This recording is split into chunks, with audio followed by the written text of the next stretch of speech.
Gloria de Dios Padre. Amén. El pastor es el lugar de Jesús.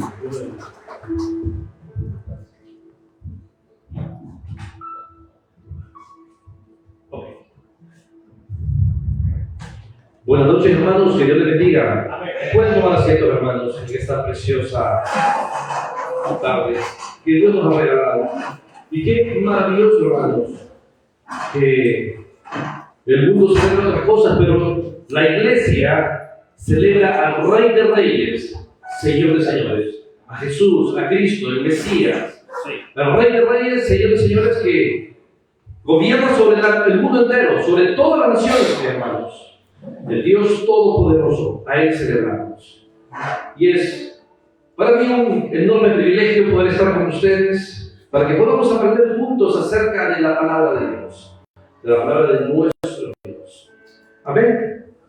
Antes me gustaría que, gracias, cerráramos nuestros ojos y oremos a nuestro gran Dios. Dios eterno, gracias por tenernos reunidos en este lugar, Dios, para alabarte, glorificarte, exaltarte, oh Dios. Y para poder entender tu palabra, habilita nuestra mente, nuestros corazones para entender tu palabra, para poder vivirla, Dios, para poder reflejarla en nuestra vida. No solamente un conocimiento, Dios, sino que sea una experiencia de vida, Dios, que manifestemos la realidad de tu palabra, Dios. Ayúdanos a entenderla y a vivirla, Dios, como tu iglesia, Padre, que podamos vivir tu palabra, tu mandato, tu voluntad, Dios. Gracias por esta preciosa tarde, Dios, en el nombre de Jesús. Amén. Hermanos, desde que el pecado entró en la humanidad en Génesis 3, la historia del mundo ha estado marcada por oscuridad espiritual. La historia del mundo ha estado marcada por aflicción y la guerra. Todo gobierno humano, en mayor o menor grado, refleja esta realidad de pecado, de corrupción, de aflicción, de conflictos y de guerra. Pues nacemos con corazones caídos, nacemos con corazones pecaminosos, con tendencia a hacer el mal cada vez más, como el libro de Génesis capítulo 6 lo afirma.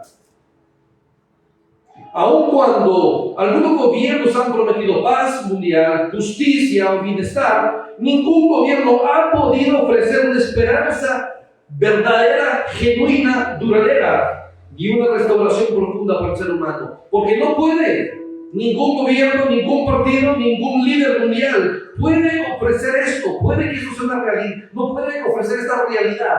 ¿Sabe por qué, mi hermano?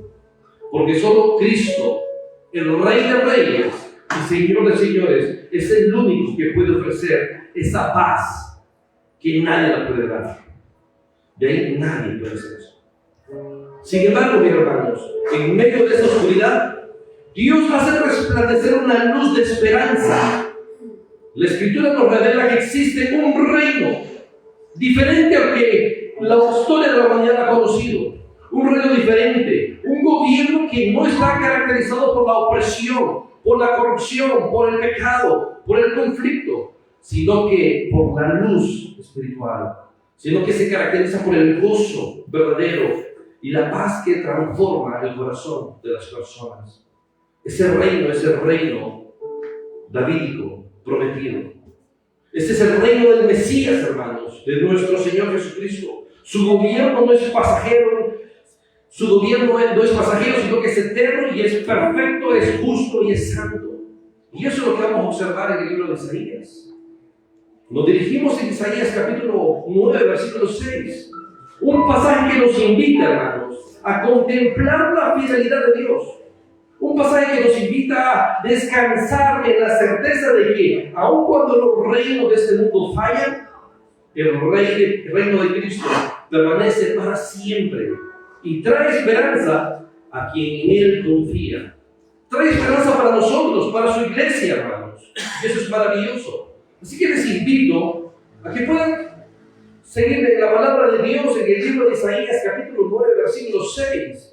Y dice de manera maravillosa el texto, hermanos: porque un niño nos es nacido, hijo nos es dado, y el principado sobre su hombro, y se llamará su nombre admirable, consejero, Dios fuerte, Padre eterno, príncipe de paz. Este hermoso pasaje, hermanos, Fue escrito para animar al pueblo de Israel en medio de las etapas más oscuras de su historia como nación. Fue durante el reinado del rey Acaz. A lo largo de la historia de las Escrituras, desde Génesis, hermanos, hasta Apocalipsis, la Biblia enfatiza el reino de Cristo, el reino mesiánico, el reino de nuestro Señor Jesucristo. Es el tema unificador del Antiguo y Nuevo Testamento. Y a lo largo del Antiguo Testamento se habla consistentemente del reino de Cristo. Y este es uno de sus pasajes. Y en el Nuevo Testamento abre con el libro de Mateo. Y el libro de Mateo da explicación qué pasó con ese reino. Abriendo su primer versículo, genealogía de Jesucristo, hijo de David, hijo de Abraham, mostrándonos quién es ese rey. Pero en este momento en que Isaías está escribiendo este libro, estaba siendo gobernado por el rey Acaz. Del capítulo 7 de Isaías lo muestra. Un tiempo marcado por la incredulidad, la guerra y un profundo sufrimiento para los israelitas del reino del sur. En medio de esa crisis espiritual y política que la nación de Israel está viviendo, Dios dio una promesa llena de esperanza. Y esa esperanza es también la que tenemos nosotros como su iglesia. La venida del rey davídico, el Mesías, quien reinará de manera eterna y establecerá su reino caracterizado por paz, justicia perfecta. Esta promesa tiene un propósito de fortalecer nuestros corazones abatidos y dirigir nuestra mirada más allá de las circunstancias inmediatas de los reinos terrenales en los cuales estamos viviendo. Y de esa manera lo hizo Israel. Vio hacia el futuro, al reino mesiánico, que dará inicio en la tierra a través del reino milenial, en el periodo del milenio, en Apocalipsis 19, Apocalipsis 20. Y eso es maravilloso. Así como Israel, hermanos, en ese tiempo tenía dificultades a nivel del reino político y corrupción, de la misma manera hoy vivimos en un mundo sacudido por la turbulencia, la guerra. Observe, 14 de diciembre y no tenemos presidente todavía. Sacudido en esa tribulación para muchos, injusticia y pecado. Las noticias, hermanos, diarias nos recuerdan la fragilidad de los sistemas humanos y la incapacidad de los líderes políticos para traer una paz verdadera y duradera. Y este pasaje de Isaías nos anima al recordarnos que ninguna figura política puede establecer un reino de justicia y paz perfecta. Solo el Rey eterno, quien es nuestro Señor Jesucristo. Él tiene el poder, Él tiene la autoridad para hacerlo. En Él encontramos la esperanza firme que sostiene nuestra fe, aún en medio de un mundo hostil, pecaminoso y que está en tinieblas. Isaías 9:6, hermanos, es un pasaje muy interesante que no lo podemos desvincular del capítulo 9, versículo 1. Porque en el capítulo 7 de Isaías es importante entender que Dios envía un mensaje al rey Acaz de su mal gobierno, de su pecado, de su corrupción y de cómo estaba dirigiendo la nación. Y obviamente el pueblo de Israel estaba desanimado. Pero Dios anima al pueblo de Israel en el capítulo 9, diciéndolo que no continuará este reino de esta manera. Y capítulo 9, versículo 1 al 5, describe cómo es el reino del rey Mesías. Miren, versículo 9, 1, mas no habrá siempre oscuridad. No siempre habrá oscuridad. Para los que están ahora en quién, en angustia, en el contexto inmediato, Israel. Tal como la aflicción que le vino en el tiempo que livianamente tocaron la primera vez a la tierra de Zabulón y la tierra de Neftalí, pues al fin llegará de gloria el camino del mar al lado del Jordán, en Galilea de los gentiles. El pueblo que andaba en tinieblas vio gran luz, los que moraban en tierra de sombra de muerte. Y no van a estar más de esta manera. Y observe el versículo 5. ¿Por qué no van a continuar de esta manera? Porque el versículo 5 describe cómo es el reino de nuestro gran rey. Porque todo calzado que lleva el guerrero, calzado de guerra, en el tumulto de la batalla, y todo manto revolcado de sangre será como quemados, dando la idea de paz. Será un reino de paz. y llamados pasto del fuego. Y en el versículo 6, que nos vamos a concentrar a este momento, va a describir 6 características de Jesucristo, el Rey perfecto eterno. 7 características del Rey perfecto y eterno que es nuestro Señor Jesucristo. Y al conocer estas 6 características del Rey perfecto, nuestro Señor Jesucristo, nos debe de animar, hermanos, nos debe de impulsar a adorarle, a glorificarle, a exaltarle por el resto de nuestra vida, sin importar la circunstancia en la cual nos encontramos. Así que observemos, hermanos, brevemente estas 6 características del Rey perfecto y eterno.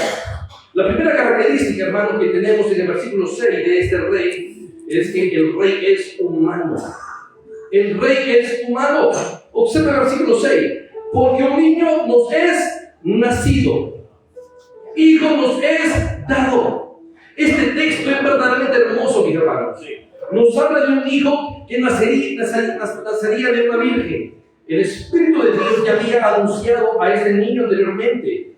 Lo podemos ver en Isaías 7:14. Allí el Señor da una señal clara a su pueblo. Isaías 7:14 dice: por tanto el Señor mismo dará señal.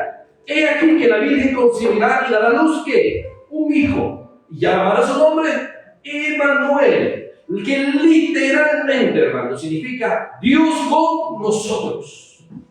De este Rey es que está hablando Isaías 9:6. Al llegar a Isaías 9:6, el Espíritu Santo amplía esta revelación y proporciona más información. El texto dice: porque un niño nos es nacido. Y ese es el mismo de Isaías 7:14.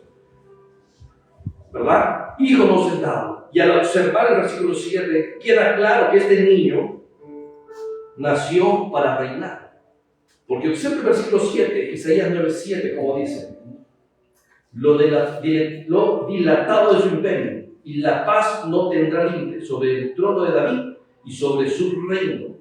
Así que este rey, este niño, este hijo que ha sido dado, nació para reinar, quien es nuestro Señor Jesucristo. Lo cual se autentica esto de manera clara en Lucas 1:31, hermanos.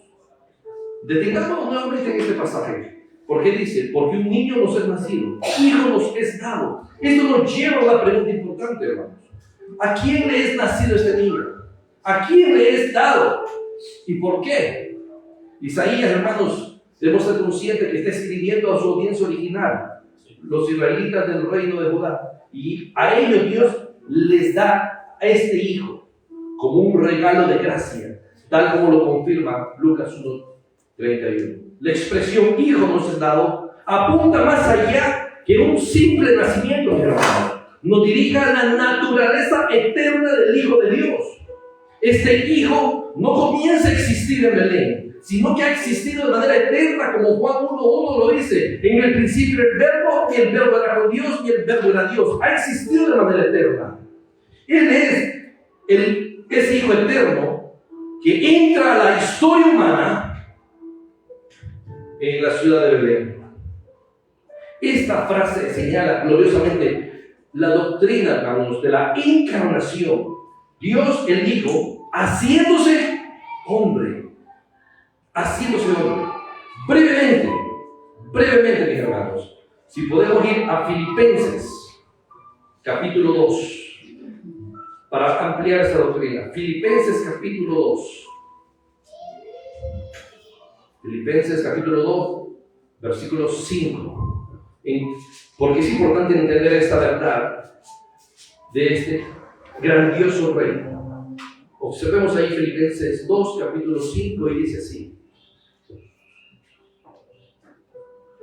2:5. Haya pues en vosotros este sentir que también hubo en Cristo Jesús. Miren, el cual siendo en forma de Dios, el cual ha existido de manera eterna como Dios, porque Él es Dios, no estimó el ser igual a Dios como cosa que aferrarse. Versículo 7, sino que se despojó a sí mismo. ¿Y cómo se despojó? Nuestro Señor Jesucristo.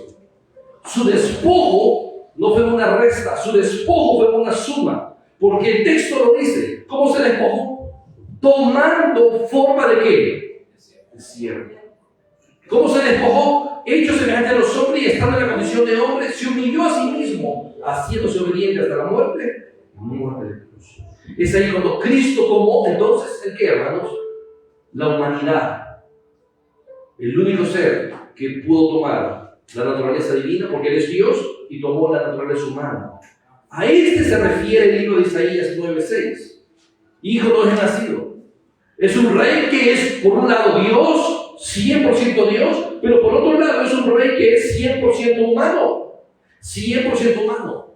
En este sentido, y a eso se refiere. La primera característica de este rey, entonces, que es un rey humano, porque ha nacido, pero también es un rey glorioso, porque Él es Dios mismo en ese sentido. Él es Dios en ese sentido. Y eso es maravilloso, al entender que Él es nuestro rey que gobierna este mundo, pero que también debe de gobernar nuestros corazones, hermanos. Es un rey glorioso y maravilloso que siempre ha existido y que entró a la esfera humana para llevarnos salvación y vida eterna. Y que va a irrumpir nuevamente en la esfera humana para brindarnos un reino glorioso de paz, de seguridad y de abundancia. Solo Él puede hacerlo, nadie más. ¿Por qué? Porque Él es Dios. Solo Él lo puede hacer. La segunda característica de este rey glorioso y eterno es que este rey nace para reinar. Observe el versículo 6. Porque un niño nos es nacido, hijo nos dado, que observe aquí cuidadosamente. Y el principado sobre sus hombros. El principado sobre sus hombros. La palabra principado, y hermano, comunica la idea de dominio, comunica la idea de autoridad, comunica la idea de gobierno. Desde su nacimiento, este niño estaba destinado para ejercer soberanía, para ejercer su voluntad. El Hijo de Dios, Cristo, el Rey de Reyes, Señor, señores, que este niño que ha nacido, que es dado, fue destinado del inicio por Dios eterno, Dios Padre, para que gobernara. Y eso lo podemos ver, hermano, de manera clara en Apocalipsis 3:15, donde se le da la promesa a la mujer de que de ella nacería el Mesías, el Rey de Reyes y Señor de Señores. Y eso es maravilloso, porque está destinado a reinar. En otras palabras, ese niño es un príncipe. Por decirlo de otra manera, tiene sangre real, pues descendiente de David, hermanos. Y eso lo vemos claramente en Mateo 1, hijo de David. Lo vemos claramente, hermanos, en Mateo 1:1, que Él es el descendiente de David, quien gobernará eternamente sobre la tierra. Gobierna actualmente, hermanos, de manera increíble, poniendo y quitando reyes, poniendo y quitando presidentes. Todo el mundo, todo el universo se rige bajo su autoridad y bajo su voluntad, definitivamente. Pero llegará el día, hermanos, en donde Él va a poner sus pies en la tierra y gobernará de manera clara y precisa, y lo veremos con nuestros ojos, cómo gobierna en este mundo. Y no va a gobernar sobre Israel nada más, sino que gobernará sobre todas las naciones de manera perfecta. De manera perfecta. Y eso es maravilloso, porque tenemos esperanza, hermanos, que aunque los gobiernos actuales son gobiernos corruptos y pecaminosos, viene el Rey de Reyes a gobernar de manera clara y perfecta. Y esperamos ese reinado, hermanos, que Cristo venga y reine sobre esta tierra. Un tiempo precioso y hermoso. Un tiempo de mucha bendición, como lo declara el libro de Apocalipsis. El libro de Apocalipsis. Observe Lucas 1:32 y dice: el Señor Dios le dará el trono de su padre, ¿quién? David. Este reinado no se limita a Israel, hermanos, como lo dijimos previamente, sino que se extiende a las naciones, tal cual como Dios lo había prometido en Salmo 2:9, que gobernará las naciones, las regirá con vara de hierro. Y como se refiere en Apocalipsis 2:27, por eso con toda razón Él es llamado Rey de Reyes y Señor de Señores en Apocalipsis 19:16.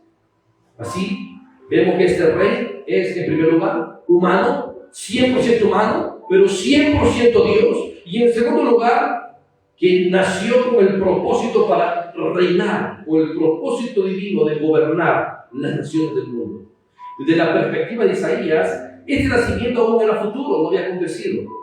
El profeta anuncia lo que sucedería siglos, 7 siglos después. Sin embargo, lo hace con una absoluta certeza, porque el reinado del niño no depende de los tiempos humanos, sino del decreto eterno de nuestro gran Dios.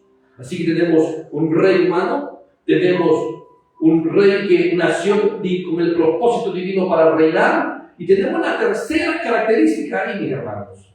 El rey es el consejero admirable.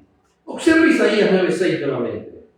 Porque un niño nos es nacido, hijo nos es dado, y el principado sobre su hombro, y será llamado, y se llamará su nombre como admirable, consejero. Por alguna razón, Reina Valera pone una división entre admirable y consejero. Pero en el texto original, hermanos, no existe esa división. En el texto original es admirable consejero. No es cualquier consejero. Este rey no es cualquier consejero. Es un consejero que es admirable. Es un consejero que nos deja perplejos en su sabiduría. Es un consejero perfecto. Es un consejero maravilloso. Es un consejero que, al ver su consejo, hermanos, debemos de quedar maravillados, extasiados, y nuestro corazón debe de estallar en alabanza y adoración al ver este consejo sabio de este admirable consejero. Y eso es maravilloso. Esa es la descripción de nuestro Rey de Reyes, Señor de Señores. Esa es la descripción que Dios mismo le da a nuestro Señor Jesucristo de un admirable consejero. La palabra consejero refleja, hermanos, la idea, esta expresión refleja sería una traducción más literal, una maravilla de consejero. Nuestro Rey es una maravilla de consejero. No se trata simplemente de alguien que da buenos consejos, sino de alguien cuyo consejo es extraordinario, asombroso, cuyo consejo es perfecto. Es el tipo de consejo que impacta profundamente y que lleva a decirnos a nosotros: este sí es un consejero verdaderamente maravilloso. Ahora bien, ¿qué hace que este niño, que desde la perspectiva de Isaías aún habría de nacer, sea una maravilla de consejero? ¿Qué es lo que hace que sea una maravilla de consejero? El versículo a continuación nos da la respuesta inmediata. Observe: consejero, admirable consejero, Dios fuerte. Este consejero es un consejero admirable. ¿Por qué? Porque es Dios. Este rey es una maravilla de consejero porque Él mismo es Dios, como lo dice a continuación. Es Dios. Y por lo tanto, como Dios, posee sabiduría perfecta. Como Dios, sus consejos son maravillosos, porque proceden de una mente infinita. No como la nuestra, una mente limitada, torpe. La mente de Dios es una mente infinita, una mente santa y una mente que conoce todas las cosas. Conoce el bien y el mal, conoce todo, conoce lo que nos conviene.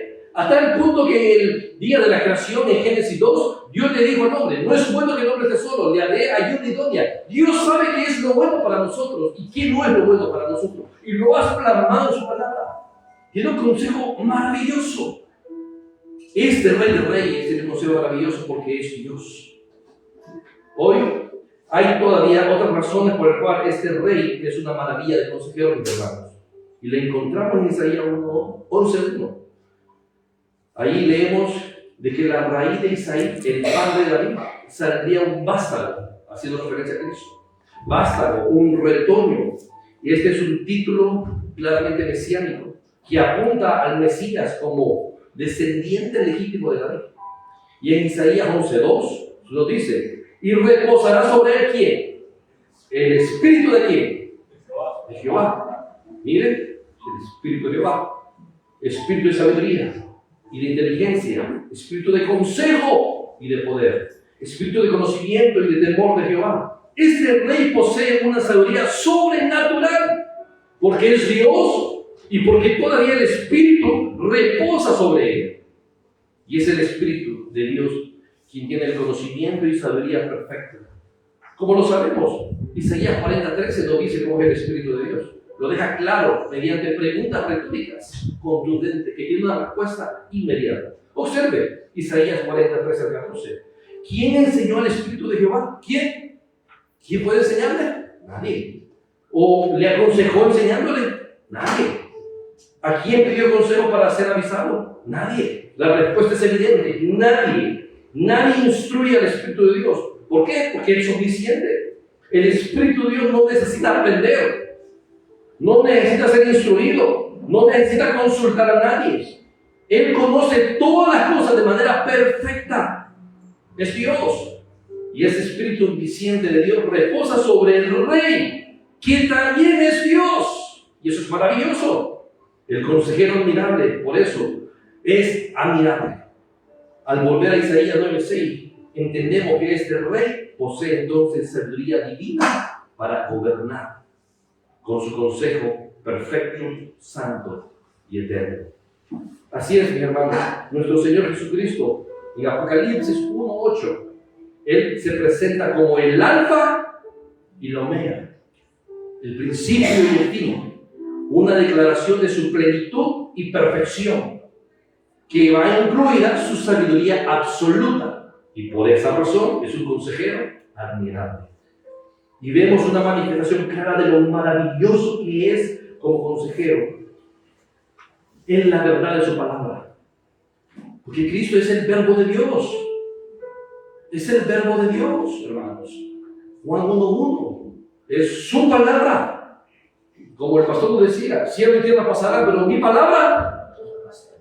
Podemos ver la sabiduría de este admirable Rey consejero al conocer su palabra, que es perfecta, que es una fuente de alivio, es una fuente de reposo inagotable para nuestras vidas, hermanos. Al entender quién es este Rey consejero, hermanos, debemos de maravillarnos quién es nuestro gran Rey. Y eso debe de impulsarnos entonces a glorificarle, a exaltarle plenamente. Porque cuando Él reine en la tierra, nunca tomará una decisión equivocada. Cuando Él reine en la tierra, nunca tomará una decisión imprudente. Cada juicio será perfecto, coherente con su sabiduría infinita. Y eso hace que sea un consejero admirable. Él aconseja, pero no necesita consejo de nadie. Nunca carece de información, nunca se equivoca. Solo Dios puede ser así. El ser humano es limitado en sus conocimientos. Pero ese Rey no lo es, mis hermanos. Por eso afirmamos con gozo y reverencia. Él es el Rey y es un Rey maravilloso porque da un consejo extraordinario. Y todo lo que necesitamos saber, hermanos, Él lo ha proporcionado en su palabra. Pero miraremos plenamente su sabiduría cuando Él reine sobre esta tierra pecaminosa y perversa y oscura, hermanos. Plenamente. Vemos otra característica más de este gran Rey. Es un Rey humano, 100% hombre, 100% Dios. Es un Rey que está designado divinamente para reinar. Es un Rey consejero, admirable. ¿Ok? Y observemos, pero también es un Rey, este Rey es el Dios fuerte. Observe Isaías 9:6.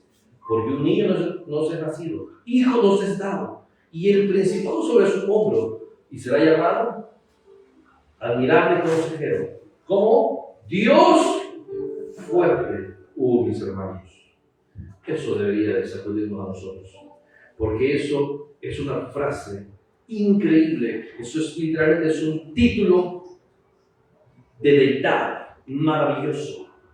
Esta frase tiene la idea de que Dios, este Rey que anuncia Isaías, es Dios, pero es un Dios que poderoso. Solo Él tiene el poder. Es un título de deidad que describe al Rey como Dios. Hermano, Dios, y la palabra poder, ahí Dios fuerte indica que Dios es un guerrero poderoso, quien defiende y cuida a su pueblo. Él es. La palabra Él es uno de los nombres más claros para Dios en el Antiguo Testamento. Y aquí se usa un nombre muy interesante, Gibor, Dios fuerte, que significa poder, que significa héroe, que significa guerrero, significa valiente. Junta las palabras y significa Dios poderoso o Dios guerrero. No es un título honorífico para un hombre destacado, sino un nombre que afirma que Cristo es Dios. Y es Dios poderoso. Poderoso, maravilloso. Observemos una característica más de este Dios, de este Rey. Este Rey es el Padre eterno. Observe. Admirable consejero, Dios fuerte, Padre eterno. Por un lado, esto describe al Rey como alguien que guía a su pueblo. Es Padre. Y como Padre, guía, da provisión, es compasivo, provee cuidado y disciplina a su pueblo. Porque el Padre a su Hijo disciplina, hermanos. Y Él disciplina a su pueblo. Y por otra parte, se habla que este Padre no es cualquier Padre, es un Padre que eterno. Se entiende mejor bajo el concepto de Padre de la eternidad.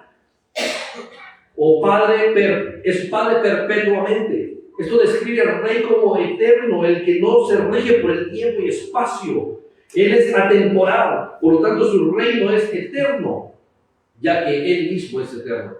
Pero es algo interesante que se describe como Padre eterno, hermanos. Observe rápidamente Filipenses nuevamente, capítulo 1, versículo 2. Filipenses 1, 2. Gracia y paz, hermanos, eso es maravilloso. Eso es lo que la iglesia ha recibido. Gracia, favor no merecido. Lo que merecíamos nosotros era la ira de Dios, el juicio de Dios, pero en lugar de eso, ¿qué recibimos? Salvación. Y eso es gracia.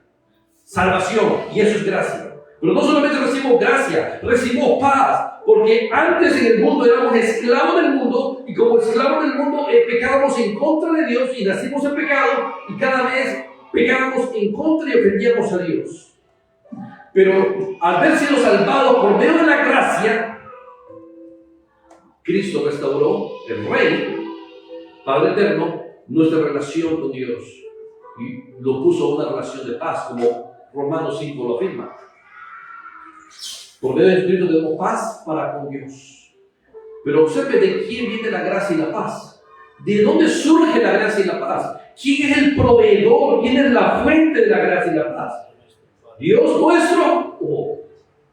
Mire, Él es la fuente de nuestra paz y de nuestra gracia. Dios nuestro Padre. Pero solo de Dios nuestro Padre y del Señor Jesucristo. Y aquí en Isaías, nuevamente Isaías 9:6, es mencionado como príncipe, Padre eterno, pero también como príncipe de paz. Observe en la última descripción de nuestro Rey eterno. Nuevamente el versículo 6, porque un niño nos ha nacido, hijo no es dado, y el principado sobre sus hombros, y será llamado su nombre admirable, consejero, Dios fuerte, Padre eterno, príncipe de paz. Príncipe de paz. Porque Él es el gobernante mesiánico que no solo anuncia la paz, sino que la establece y la preserva con autoridad soberana. El término ahí tiene la idea de un príncipe o gobernante que integra la paz mundial y que incluye reconciliación con Dios, justicia y bienestar y plenitud. En el contexto de Isaías, hermanos, un pueblo que vivía en oscuridad, opresión y conflicto, recibe la promesa de un rey cuyo rey pondrá fin a la guerra y al desorden moral. No por medio de alianzas humanas, sino mediante un gobierno justo y eterno en Cristo. Esta promesa se cumple al traer paz con Dios por medio de su obra redentora, como lo vimos en Filipenses 1:2. Paz en el corazón del creyente y la certeza en un reino futuro donde la justicia y la paz serán perfectas y definitivas, que nos proporcionará nuestro gran Rey Salvador, nuestro Señor Jesucristo. Mis hermanos, al entender quién es nuestro Salvador, es un Rey humano, es un Rey que nació para reinar, es un Rey que es consejero admirable, es un Rey que es Dios fuerte, es un Rey que es Padre eterno, es un Rey que es el príncipe de paz.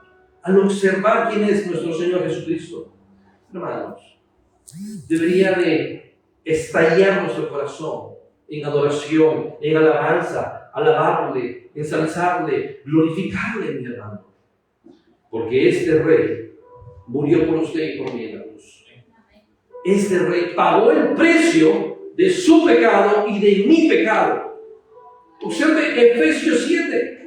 Efesios 1:7. Observe Efesios 1:7. Claramente, Efesios 1:7. Observe, carta a los Efesios capítulo 1, versículo 7. Y dice de manera maravillosa, en quien tenemos que redención. ¿En quién tiene redención usted? En Cristo, mis hermanos. ¿Y redención qué es? ¿Qué es redención? El texto lo explica. ¿Qué es redención? Observe qué es redención. Perdón de pecados.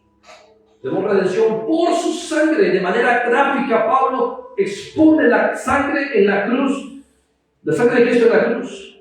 Y a través de ese sacrificio obtuvimos el perdón de pecados. Y a la luz de esa verdad, ¿cómo debemos de actuar? Efesios 1:12.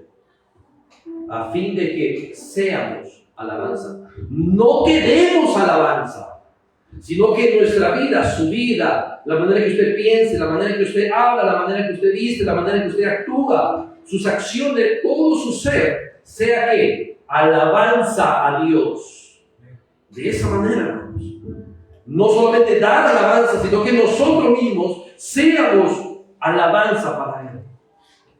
Este Rey ha hecho esto por nosotros. Observe 2 Corintios, rápidamente, y vamos a ir concluyendo. Segunda carta a los Corintios, capítulo 5.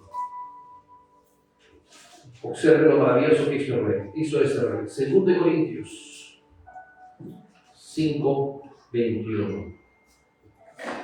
¿Quién es este Rey? Que hemos visto que es humano, que nació para reinar, que es admirable consejero, que es Dios fuerte, que es Padre eterno, que es príncipe de paz. Este Rey es impecable, no pecó nunca. Observe 2 Corintios 5:21. Al que no conoció pecado, eso significa que no experimentó pecado, nunca pecó, es impecable, él nunca pecó, no conoció, no experimentó, no hizo pecado. Miren, por nosotros lo hizo pecado. ¿Quién? Dios, por usted y por mí. Y que lo hizo, y eso que lo hizo pecado no significa que él pecó, no significa que él absorbió el pecado nuestro. Eso que lo hizo pecado significa que Jesús fue juzgado en la cruz por sus pecados, por los míos y por los pecados de todos aquellos que han de ser salvos por él. Él pagó el precio por nosotros. Y esto es lo que hemos experimentado de este Rey. Pero en el futuro, mis hermanos, este Rey vendrá a la tierra y gobernará de manera eterna y maravillosa sobre la faz de la tierra y sobre las naciones. Y miraremos su gloria como nunca antes la hemos visto. Hemos experimentado su poder en la salvación de este Rey, pero miraremos su gobierno perfecto y eterno. Y al entender esto, hermanos, nos debe de motivar a glorificarle, exaltarle a Él por los siglos de los siglos. Y no solo con nuestras bocas, sino con nuestra vida. Que seamos una alabanza para nuestro gran Rey, Rey de Reyes y Señor de Señores. Amén. Sí.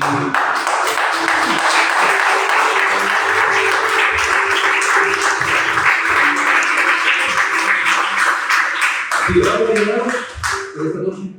Dios eterno, gracias. Murió por nosotros en la cruz, quien pagó el precio de nuestros pecados, Dios, sin merecerlo. El inocente por el culpable, el pecador por el santo. Qué maravilloso. Nos ha dado vida eterna en Cristo Jesús. Y el Rey maravilloso Jesucristo reinará en esta tierra, Dios. Y su iglesia reinará con él.